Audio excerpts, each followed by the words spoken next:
Les imposantes portes de chêne de l'auditorium grincent en s'ouvrant, révélant un jeune garçon aux cheveux roux flamboyants. Les portes, vieilles et majestueuses, semblent raconter des histoires de générations passées, chaque grincement résonnant comme un écho du passé. Le garçon, Arthur Leywin, entre avec une certaine hésitation, ses yeux scrutant l'immense salle devant lui. Arthur Leywin, un nom murmuré avec un mélange d'admiration et d'appréhension, entre dans la salle animée. Les étudiants, absorbés dans leur conversation, se tournent soudainement vers lui, leur regard curieux et inquisiteur. Arthur, bien que jeune, porte une aura de mystère qui intrigue ses nouveaux camarades. Des murmures parcourant la foule, tandis que les élèves en uniforme, cramoisis pour les enchanteurs, émeraudes pour les augmentateurs, lancent des regards curieux aux nouveaux venus. Les chuchotements se propagent comme une traînée de poudre, chacun spéculant sur l'identité et les capacités d'Arthur. Les uniformes colorés ajoutent une touche de vivacité à l'atmosphère déjà électrique de la salle. Arthur, apparemment insensible à l'attention, parcourt la salle du regard à la recherche d'une place libre. Il avance avec une détermination tranquille, ses pas résonnant sur le sol en marbre. Chaque mouvement est mesuré, chaque regard est calculé, comme s'il évaluait chaque coin de la salle. Il sent une main lui tapoter l'épaule et se retourne pour faire face à une fille aux yeux doux et aux cheveux bruns ondulés. Son sourire est chaleureux, une lueur de bienvenue dans ses yeux. Elle semble reconnaître Arthur, ou du moins, elle a entendu parler de lui. C'est bien toi, Arthur. Moi, c'est Ellie. Sa voix est douce, presque musicale, et elle semble sincèrement heureuse de le voir. Elle tend la main, un geste d'amitié et de camaraderie. Viens t'asseoir avec nous. Les autres étudiants à la table sourient également, faisant signe à Arthur de les rejoindre. L'atmosphère se détend légèrement. Les murmures s'estompent alors qu'Arthur accepte l'invitation. Il s'assoit parmi eux, sentant pour la première fois depuis son arrivée un sentiment d'appartenance. Les conversations reprennent, mais cette fois, Arthur n'est plus un étranger, mais un nouveau membre de cette communauté vibrante. Le brouhaha cesse tandis qu'une silhouette imposante et majestueuse s'avance sur l'estrade à l'avant de la salle. Les étudiants, captivés par cette présence, se taisent instantanément, leurs yeux rivés sur l'homme qui avance avec une grâce et une autorité naturelle. Le professeur Gideon, un homme au visage sévère et à la barbe grise soigneusement taillée, scrute la salle de ses yeux perçants comme ceux d'un faucon. Chaque étudiant ressent le poids de son regard, comme s'il pouvait voir à travers leurs âmes et évaluer leur potentiel. Bienvenue à tous. Ceci est l'introduction à la manipulation du mana. Vous êtes ici pour apprendre les secrets les plus profonds de notre monde. Et je suis ici pour vous guider à travers ce voyage extraordinaire. Je suis le professeur Gideon et je serai votre guide à travers le monde fascinant et souvent périlleux du mana. Ensemble, nous explorerons les mystères de cette énergie mystique et vous apprendrez à la contrôler avec précision et sagesse. Il ouvre le grand manuel, dont les pages sont remplies de diagrammes complexes et de symboles arcaniques.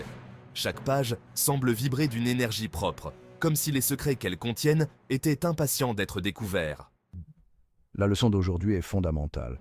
Nous allons commencer par les bases, mais ne vous y trompez pas, ces fondations sont cruciales pour tout ce que vous apprendrez par la suite. Comprendre la nature du mana. Le mana est l'essence même de notre monde, une force invisible mais omniprésente qui peut être canalisée et utilisée de multiples façons. Apprendre à le manipuler est la clé pour devenir un véritable maître de la magie. Prenez des notes attentivement, car chaque détail compte. La maîtrise du mana demande de la patience, de la pratique et une compréhension profonde de ses principes fondamentaux. Ensemble, nous allons percer les mystères de cette force incroyable et découvrir comment elle peut transformer notre réalité. Regardez attentivement, car je vais vous montrer une démonstration de ce que vous pourrez accomplir avec le temps et la dévotion. La manipulation du mana est un art, et comme tout art, elle demande du dévouement et de la passion. Préparez-vous à un voyage extraordinaire, car ce que vous apprendrez ici changera à jamais votre perception du monde et de vous-même. Bienvenue dans le monde fascinant de la manipulation du mana. Le cours du professeur Gideon se déroule avec fluidité, ses paroles brossant des tableaux saisissants des canaux de mana, des cœurs et des réseaux complexes qu'ils forment à l'intérieur du corps. Il parle des deux disciplines principales, l'enchantement, l'art de manipuler le mana extérieur, et l'augmentation, le renforcement du corps par le contrôle interne du mana. Bien que les deux disciplines proviennent de la même source, elles sont fondamentalement différentes. Un enchanteur manipule le monde qui l'entoure, un augmentateur se manipule lui-même. N'oubliez jamais cette distinction.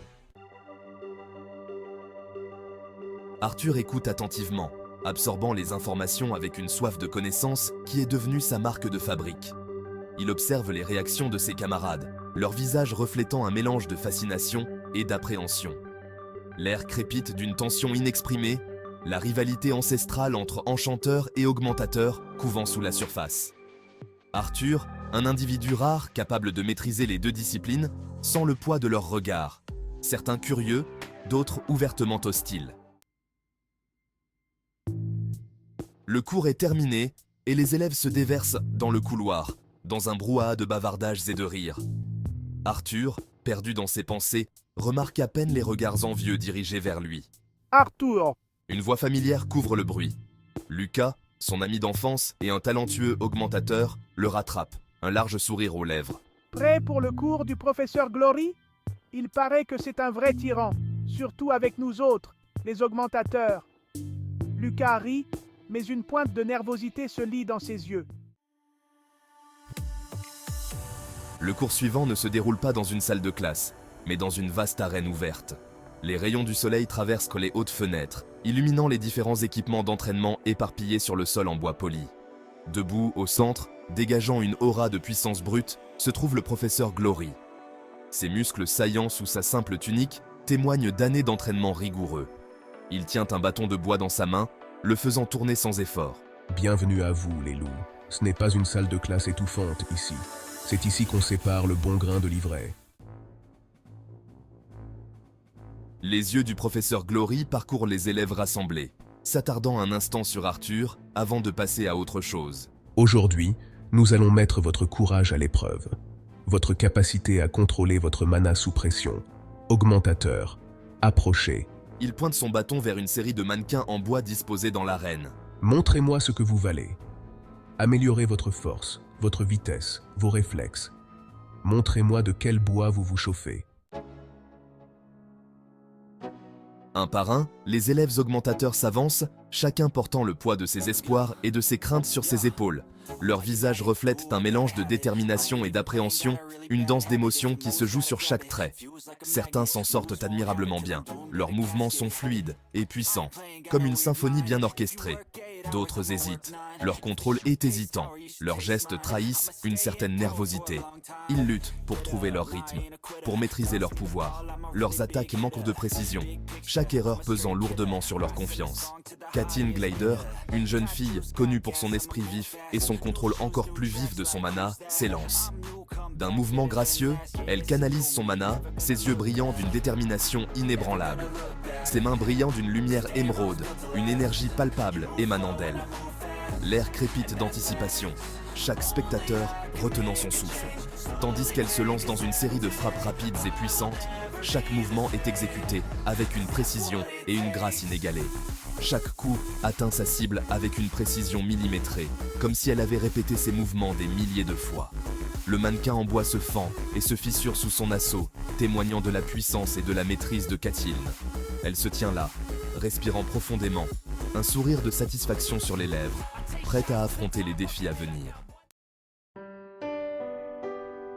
Arthur observe avec un intérêt marqué, son esprit analysant les performances de chaque élève, leurs forces et leurs faiblesses. Il perçoit le potentiel brut qui sommeille en eux, la source intarissable de puissance que procure le statut de mage.